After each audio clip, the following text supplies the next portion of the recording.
Hello everyone, welcome to study with Shri. हम लोग test series चला रहे हैं यूपी पीसीएस 2021 का। देखिए टेस्ट नंबर आपका 113 है। 112 टेस्ट ऑलरेडी कंप्लीट हो चुका है। प्ले लिस्ट बना रखी है, आप लोग जाकर के वहाँ पे देख सकते हैं।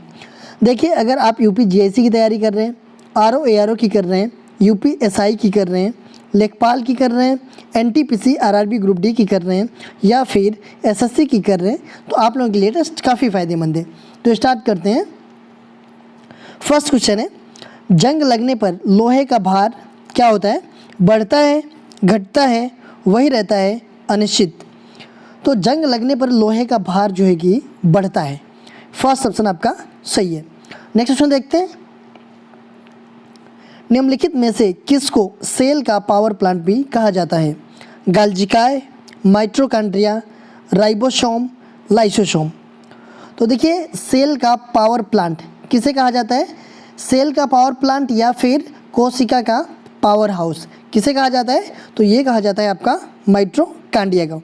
सेकेंड ऑप्शन आपका सही है। नेक्स्ट क्वेश्चन देखते हैं।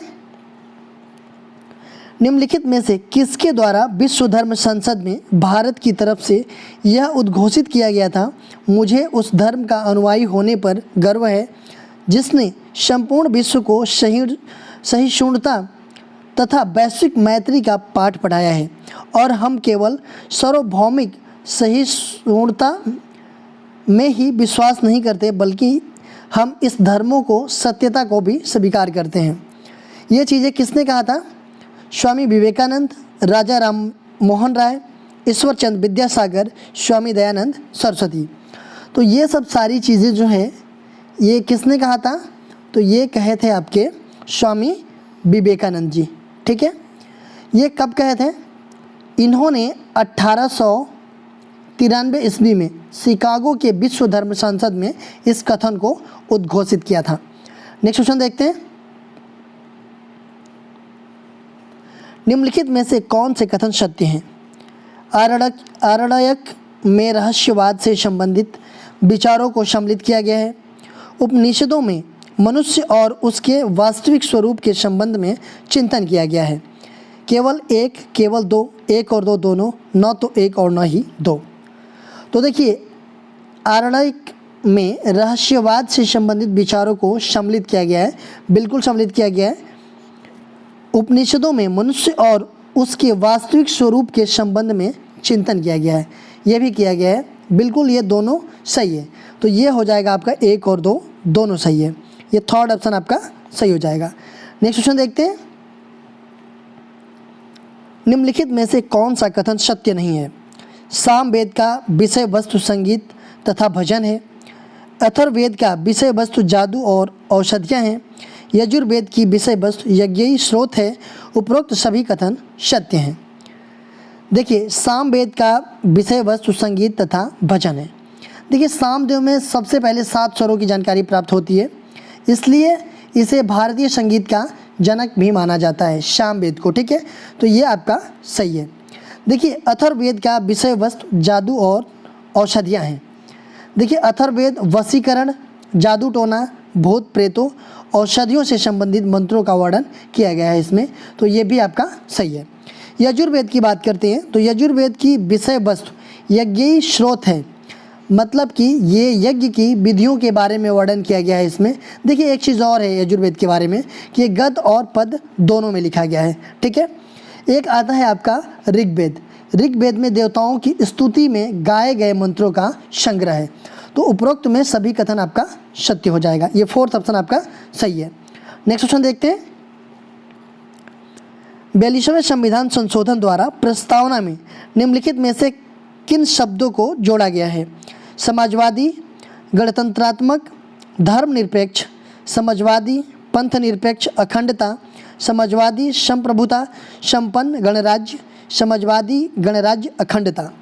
देखिए 42वां संविधान संशोधन द्वारा जो प्रस्तावना है हमारा उद्देशिका है, इनमें से किन शब्दों को जोड़ा गया?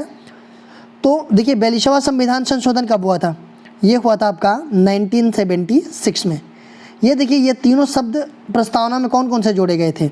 तो समाजवादी, पंथ निरपेक्ष और अखंडता, ये तीनों शब्द जो है कि जोड़े गए थे।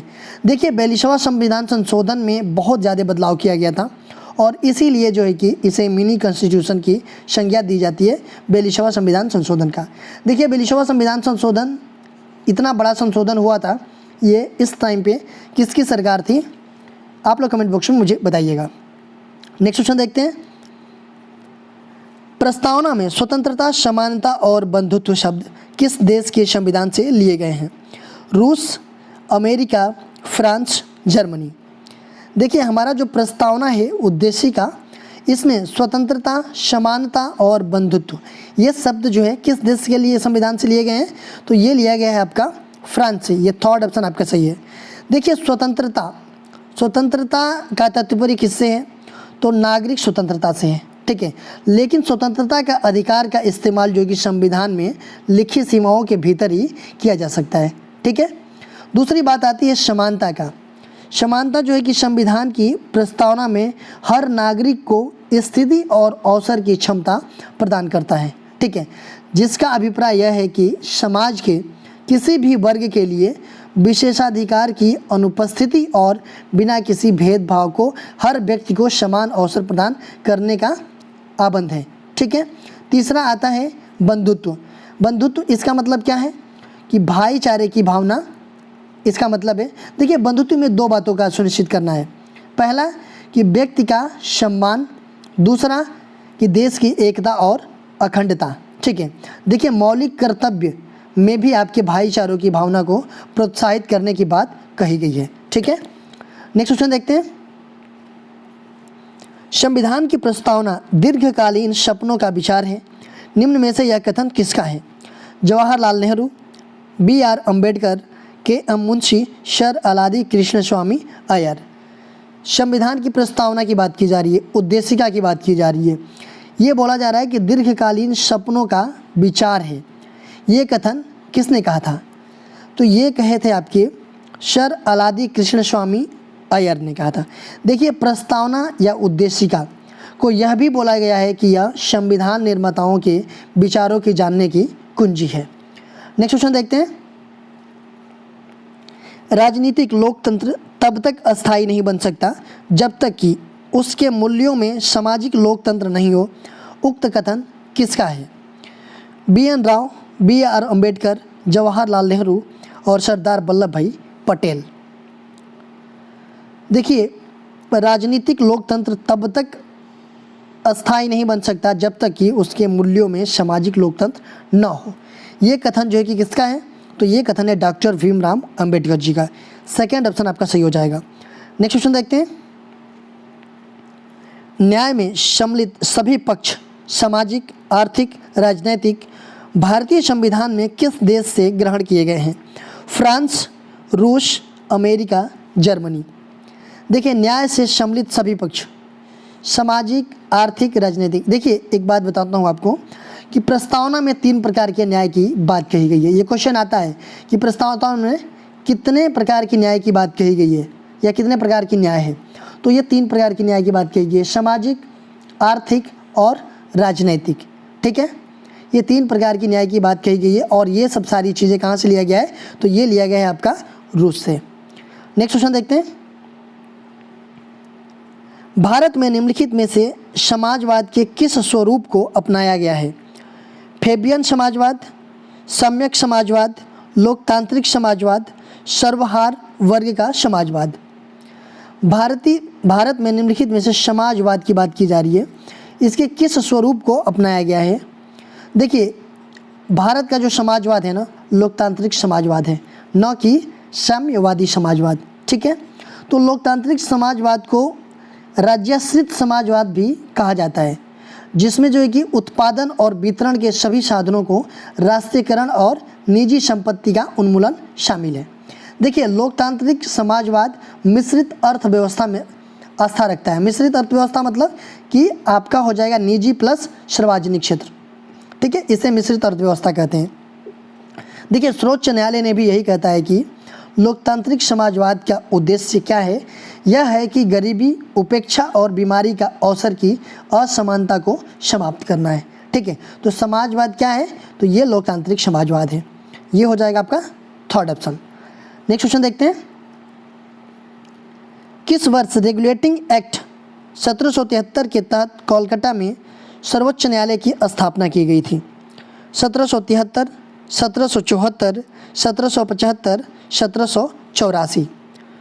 तो किस वर्ष जो है कि देखिए जो हमारा कोलकाता का सर्वोच्च न्यायालय था उसकी स्थापना रेगुलेटिंग एक्ट 1773 के तहत की गई थी। कब? 1774 में। सेकेंड ऑप्शन आपका सही हो जाएगा। नेक्स्ट क्वेश्चन देखते हैं। भारतीय विधायिका प्रथम बार द्विसदनीय बनाई गई 1909 के भारतीय परिषद अधिनियम के द्वारा, 1919 के भारत शासन अधिनियम के द्वारा, 1935 के भारत शासन अधिनियम द्वारा और 1853 के चार्टर अधिनियम द्वारा। तो भारतीय विधायिका प्रथम बार द्विसदनीय बनाई गई कब? तो ये बनाई गई थी आपका 1919 के भारत शासन अधिनियम द्वारा। ये दूसरा ऑप्शन आपका सही है। देखिए द्विसदनीय, ये केंद्रीय विधान परिषद का स्थान कौन सा? राज्य परिषद मतलब उच्च सदन, तथा विधानसभा मतलब निम्न सदन। ये द्विसदनीय थी। ठीक है। देखिए 1919 के भारत शासन अधिनियम को क्या कहा जाता है? तो इसको मॉन्टेग्यू चेम्सफोर्ड सुधार के नाम से भी जाना जाता है। नेक्स्ट क्वेश्चन देखते हैं। कोरोमंडल बंदरगाह से डचों द्वारा निर्यात की प्रमुख वस्तु क्या थी? वस्त्र, नील, मसाले, सोरा। कोरोमंडल बंदरगाह, देखिए 1596 से डचों ने कई बार समुद्रिक यात्राएं की, लेकिन डचों ने 1602 ईस्वी में ईस्ट इंडिया कंपनी की स्थापना की। देखिए इन्होंने गुजरात के कोरोमंडल समुद्र तट पर व्यापारिक कोठियाँ भी स्थापित किए। इनकी पहली कोठी मुसलीपट्टनम में 1605 इसमें स्थापित की गई थी। देखिए कोरोमंडल बंदरगाह से ये सूती वस्त्र निर्यात करते थे और मालाबार से ये मसाला निर्यात करते थे। ठीक है, तो ये हो जाएगा आपका फर्स्ट ऑप्शन वस्त्र। नेक्स्ट क्वेश्चन देखते हैं। 18वीं शताब्दी में बंगाल के निम्नलिखित किस नाजिम ने मुगल दरबार को दी जाने वाली कर की राशि घटा दी थी? सिराजुद्दौला, अली वर्दी खां, मुर्शिद कुली खां और सरफराज खां। 18वीं शताब्दी में बंगाल के निम्नलिखित किस नाजिम ने मुगल दरबार को दी जाने वाली कर की राशि घटा दी? तो ये घटा दिया आपका सरफराज खान ने। फोर्थ ऑप्शन आपका सही है। नेक्स्ट क्वेश्चन देखते हैं। अक्टूबर 1940 ईस्वी में चलाए गए व्यक्तिगत सविनय अवज्ञा आंदोलन में सत्याग्रह करने के लिए किसका पहले नेता के रूप में चयन हुआ था? अबुल कलाम आज़ाद, विनोबा भावे, जवाहरलाल नेहरू, जेबी कृपलानी। अक्टूबर 1940 ईस्वी में चलाए गए व्यक्तिगत सविनय अवज्ञा आंदोलन में सत्याग्रह करने के लिए किसका पहले नेता के रूप में चुना गया था? तो ये चुना गया था आपका विनोबा भावे जी को। सेकेंड ऑप्शन आपका सही हो जाएगा। नेक्स्ट क्वेश्चन देखते हैं। बालाकोट का युद्ध 1831 ईस्वी निम्नलिखित में से किस सेनाओं के मध्य लड़ा गया था? मराठा एवं अफगान, ईस्ट इंडिया कंपनी और अफगान, ईस्ट इंडिया कंपनी और मराठा, राजा रणजीत सिंह और सैयद अहमद रायबरेली। देखिए बालाकोट का युद्ध ये जो है कि 1831 ईस्वी में ये सिख राजा थे रणजीत सिंह और सैयद अहमद रायबरेली थे, इनके मध्य ये लड़ा गया था और इस युद्ध में सैयद अहमद लड़ते हुए मारे गए थे। तो इस तरह से आपका फोर्थ ऑप्शन आपका सही हो जाएगा। नेक्स्ट क्वेश्चन देखते हैं। 1857 की भारतीय क्रांति से संबंधित निम्नलिखित घटनाओं के नीचे दिए गए कूट की सहायता से उनके सभी कालक्रम में लगाइए। देखिए बैरकपुर में मंगल पांडे कांड, मेरठ में सैनिक कांड, झांसी में विप्लव कांड और कानपुर में विप्लव कांड। देखिए बैरकपुर में मंगल पांडे का कांड ऐसा हुआ कि कलकत्ता से 16 किलोमीटर दूर है ये बैरकपुर छावनी। यहाँ पे 34वीं नेटिव इन्फेंट्री में सिपाही थे ये मंगल पांडे जी। इन्होंने 29 मार्च 1857 ईस्वी में इन्होंने क्या किया कि गाय व चर्बी युक्त कारतूसों को चलाने से इनकार कर दिया। ठीक है। मेरठ में सैनिक कांड, ये मेरठ में जो सिपाही का विद्रोह हुआ था वो 10 मई 1857 में हुआ था।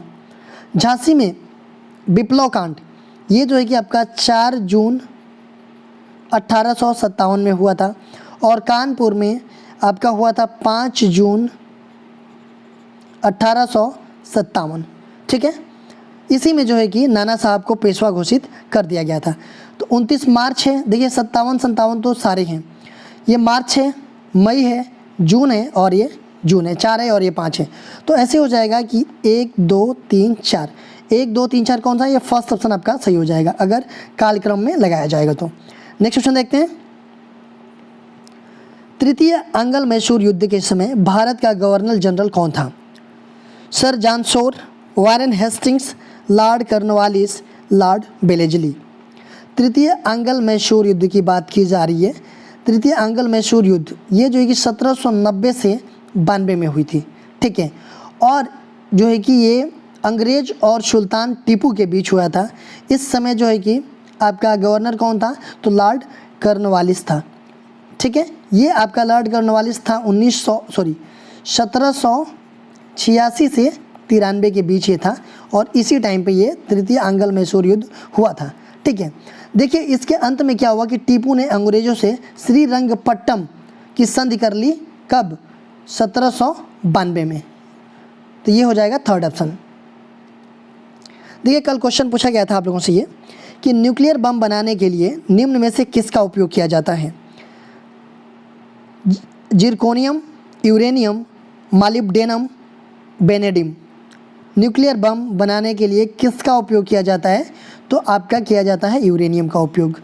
अच्छा, यूरेनियम का परमाणु क्रमांक क्या है? आप लोग कमेंट बॉक्स में बताइएगा मुझे। आज का क्वेश्चन देख लेते हैं। निम्नलिखित में से कौन 9 दिन का प्रातः का तारा के रूप में जाना जाता है? स्वामी विवेकानंद, दयानंद सरस्वती, राजा राम मोहन राय, देवेंद्रनाथ टैगोर। तो इनमें से किसको जो है कि 9 दिन का प्रातः का तारा के रूप में जाना जाता है? इसका आंसर आप लोग मुझे कमेंट बॉक्स में बताइएगा। देखिए अगर आप हमें इंस्टाग्राम, फेसबुक पे भी फॉलो करना चाहते हैं तो वहाँ भी कर सकते हैं। इंस्टाग्राम पे हमारी आईडी है स्टडी विद श्री 25, फेसबुक पे एक मेरा पेज है स्टडी विद श्री के नाम से, और फेसबुक पे एक मेरा ग्रुप है यूपी PCS BEO RO और ये टेलीग्राम का लिंक दिया गया है। इन सब जगहों पे भी आप लोग कनेक्ट हो जाइएगा। यहाँ पे भी स्टडी से रिलेटेड चीज़ें पोस्ट की जाती है जिससे आप लोगों को फ़ायदा पहुँच सकता है। देखिए वीडियो अच्छी लगी तो आप लोग लाइक कीजिएगा, सब्सक्राइब कीजिएगा और अपने दोस्तों में ज़रूर शेयर कीजिएगा। अगर वीडियो अच्छी ना लगे तो आप लोग डिसलाइक कीजिएगा और कमेंट बॉक्स में मुझे बताइएगा कि डिसलाइक क्यों किया। वीडियो देखने के लिए धन्यवाद।